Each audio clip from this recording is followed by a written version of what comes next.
আজ রান্না করবো ইলিশ মাছের মাথা দিয়ে মিষ্টি কুমড়া কচু করবো। কাঁচা লঙ্কা কেটে নিয়েছি, আর এখানে তেল আর তেলের মধ্যে শুকনো লঙ্কা কালো জিরে সম্মান আমার গরম হয়ে গেছে।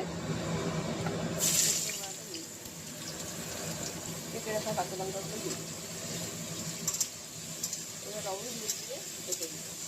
মাছটা আমি পরে মশলাটা ঢেকে দিতে।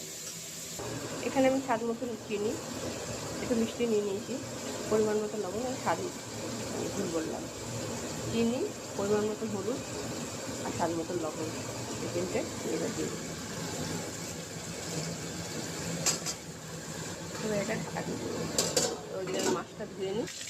ইলিশ মাছের মাথাটা হলুদ লবণ দিয়ে মাখিয়ে নিলাম, ধরে নিই।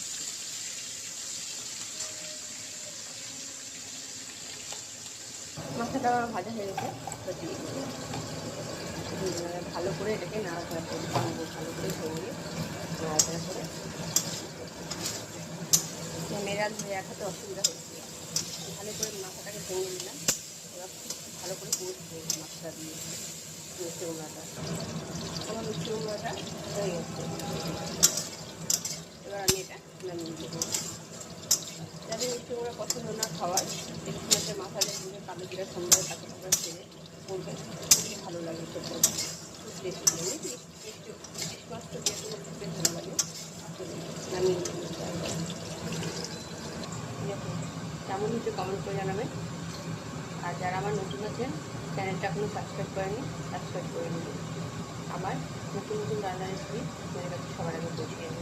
ঠিক আছে, রাখছি, টাটা।